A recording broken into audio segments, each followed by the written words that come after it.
भगवान परशुरामाने स्वतःच्या आईचे मस्तक कापले होते, पण याचं कारण तुम्हाला माहिती आहे का? हा व्हिडिओ शेवटपर्यंत बघा, तुम्हाला नक्कीच आवडेल। भागवत पुराणामध्ये दिलेल्या एका कथेनुसार महर्षी जमदग्नी यांच्या पत्नीचे नाव होते माता रेणुका व त्यांना 5 पुत्र होते। त्या 5 पुत्रांमधला सर्वात लहान पुत्र होता परशुराम। परशुराम हे भगवान विष्णूच्या 10 अवतारामधले एक अवतार आहेत। जेव्हा त्यांचा जन्म झाला तेव्हा त्यांचे नाव राम ठेवण्यात आले। महादेवांनी त्यांच्याजवळ असलेला परशु त्यांना दिला म्हणून त्यांचे नाव झाले परशुराम। एकदा महर्षी जमदग्नी यांची पत्नी माता रेणुका नदीवर पाणी भरण्यासाठी गेली तेव्हा अतिशय सुंदर दिसणारा असा नवजवान युवक नदीवर अंघोळ करत होता। त्या सुंदर युवकाला पाहून माता रेणुका आकर्षित झाली।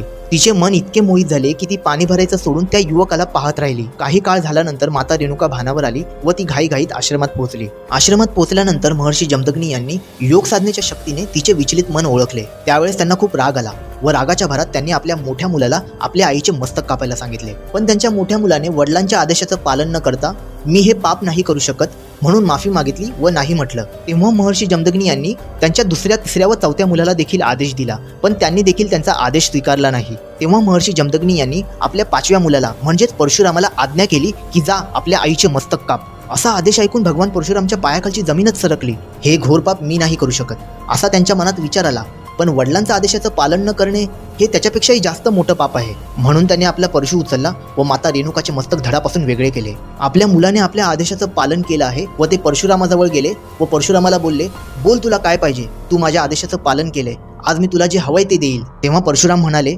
माझ्या आईला कृपया जिवंत करा व हे जे काही घडले त्याची स्मरणशक्ती नष्ट करा। त्यावेळेस महर्षी जमदग्नी यांनी माता रेणुकाला पुन्हा जिवंत केले।